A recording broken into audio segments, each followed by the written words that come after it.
मित्रों नमस्कार। मैं डॉक्टर मनोज यादव आपके अपने YouTube channel Shubhi ST classes पे आप लोगों का स्वागत करता हूं। मित्रों इस प्लेटफॉर्म से मैं Hindi TGT PhD net JRF तथा हायर एजुकेशन की परीक्षा को ध्यान में रखते हुए प्रैक्टिस सेट चला रहा हूं। तो प्रैक्टिस सेट के इस क्रम में मित्रों आज हमारा इस प्लेटफॉर्म से 13वां प्रैक्टिस सेट होगा। इसके पहले जो है कि 12 प्रैक्टिस सेट हम दे चुके हैं।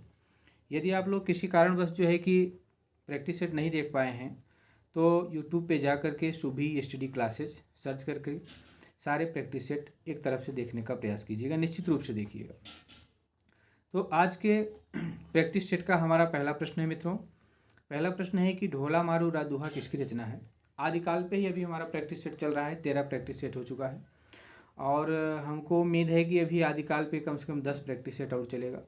यदि आप लोग सारे प्रैक्टिस सेट जो है देख लेते हैं, सारे प्रैक्टिस देख लेते हैं, प्रैक्टिस कर लेते हैं, तो आदिकाल से एक भी प्रश्न ऐसा नहीं बचेगा जो परीक्षा में जो है कि इससे ज़्यादा कहीं से और नहीं पूछा जाएगा, जो आप लोगों से बाहर जाएगा। ठीक है, तो सारे प्रैक्टिस सेट जो है कि इसी क्रम से जो है जैसे आदिकाल, भक्तिकाल, रीतिकाल, आधुनिक काल, हर पार्ट पे जो है कि एक एक करके हम प्रैक्टिस सेट देंगे मित्रों।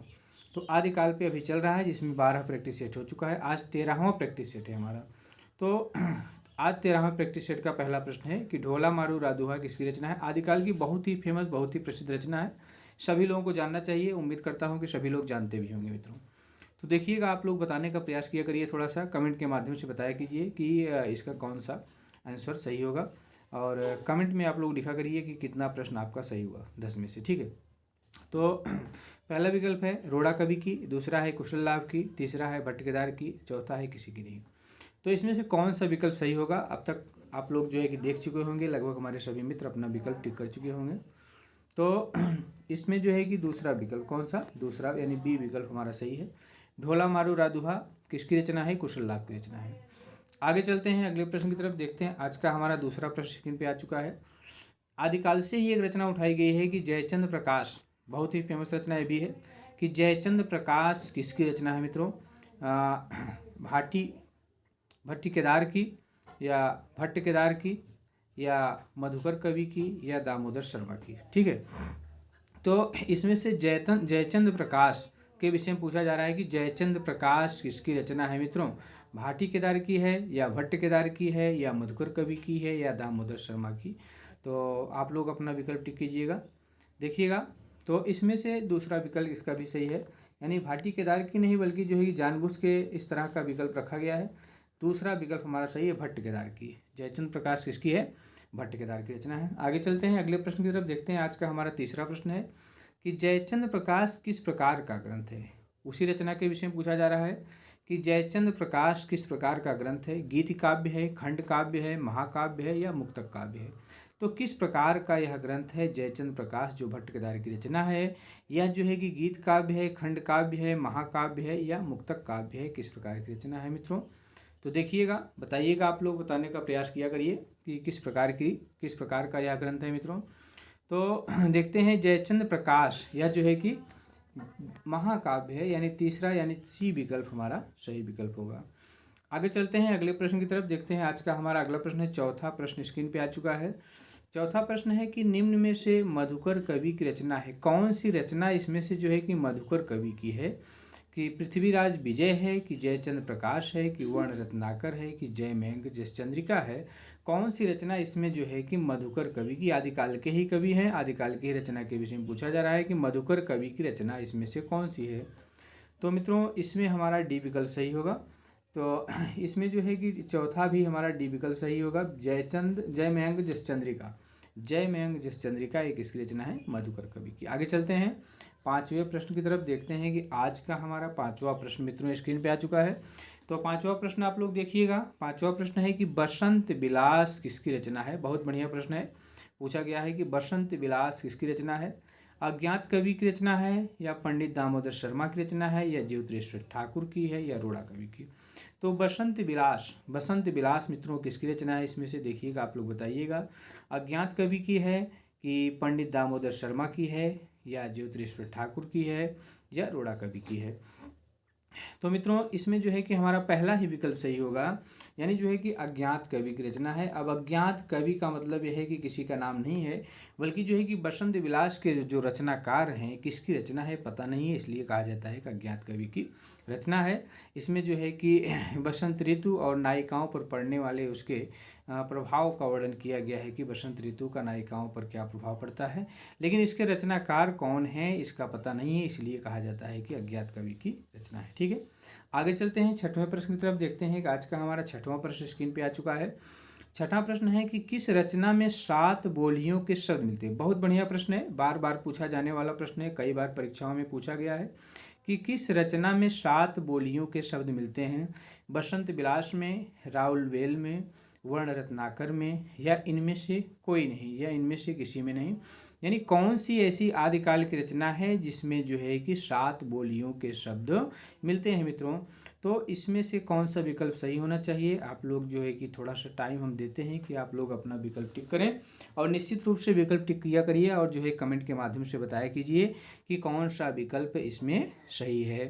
तो देखिएगा, किस रचना में 7 बोलियों के शब्द मिलते हैं, तो इसमें हमारा मित्रों दूसरा विकल्प सही होगा। राउलवेल जो है रोड़ा कवि की, इसमें 7 बोलियों के शब्द मिलते हैं। आगे चलते हैं, 7वें प्रश्न की तरफ देखते हैं। 7वां प्रश्न है कि चंपू शैली में लिखा गया ग्रंथ है, यानी कौन सा ग्रंथ इसमें से है जो चंपू शैली में लिखा गया है। राउलवेल है, उक्ति व्यक्त प्रकरण है, ए और बी दोनों है, या केवल ए है।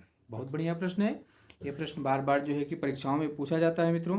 तो देखिएगा, आप लोग प्रश्न को ध्यान से देखिए और जो है कि इसका आंसर निश्चित रूप से सभी का आंसर आना चाहिए। और जितने भी लोग हमारा ये वीडियो देखें, हम उनसे उम्मीद करते हैं कि सभी लोग इस प्रश्न का कमेंट के माध्यम से अपना आंसर जरूर बताएंगे कि चंपू शैली में लिखा गया ग्रंथ कौन सा है। तो चंपू शैली में लिखा गया ग्रंथ राउलवेल है, या उक्त व्यक्त प्रकरण है, या इनमें से दोनों है, ए और बी दोनों, या केवल एक है, ए है। ठीक है, तो मित्रों इसमें हमारा तीसरा विकल्प सही होगा, यानी विकल्प सी, ए और बी दोनों, यानी राउलवेल और उक्त व्यक्त प्रकरण दोनों जो है कि चंपू शैली में लिखे गए ग्रंथ हैं। ठीक है, आगे चलते हैं अगले प्रश्न की तरफ। 8वां प्रश्न है हमारा कि निम्न में से पंडित दामोदर शर्मा की रचना है, इसमें से कौन सी रचना जो है कि पंडित दामोदर शर्मा की है मित्रों। निम्न में से पंडित दामोदर शर्मा की रचना कौन सी। किरातार्जुनीयम है, वर्ण रत्नाकर है, उक्ति व्यक्ति प्रकरण है, या बसंत विलास है। कौन सी रचना इसमें से जो है कि पंडित दामोदर शर्मा की है। तो इसमें से मित्रों देखिएगा, आप लोग बताइएगा, देखने का बताने का प्रयास कीजिएगा कि कौन सी रचना होगी जो पंडित दामोदर शर्मा की है, कमेंट के माध्यम से जरूर बताइए।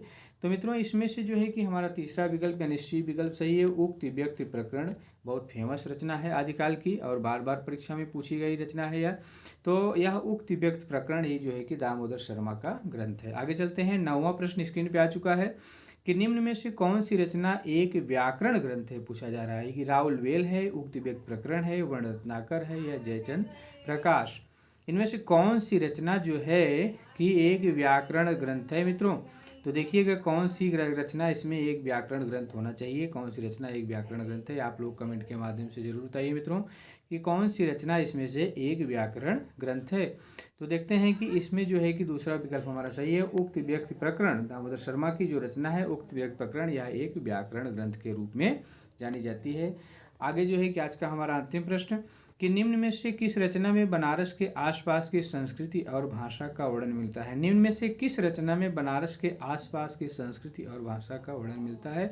इसमें से कौन सी रचना है मित्रों जिसमें बनारस की संस्कृति के, बनारस के आसपास की संस्कृति और भाषा का वर्णन मिलता है, या उसके विषय में बताया गया है कि वहाँ की बनारस की संस्कृति क्या थी, वहाँ की भाषा क्या थी उसमें, उसके विषय में, इसके विषय में वहाँ पर किस रचना में बनारस की संस्कृति और भाषा के विषय में वर्णन किया गया या भाषा का वर्णन किया गया है।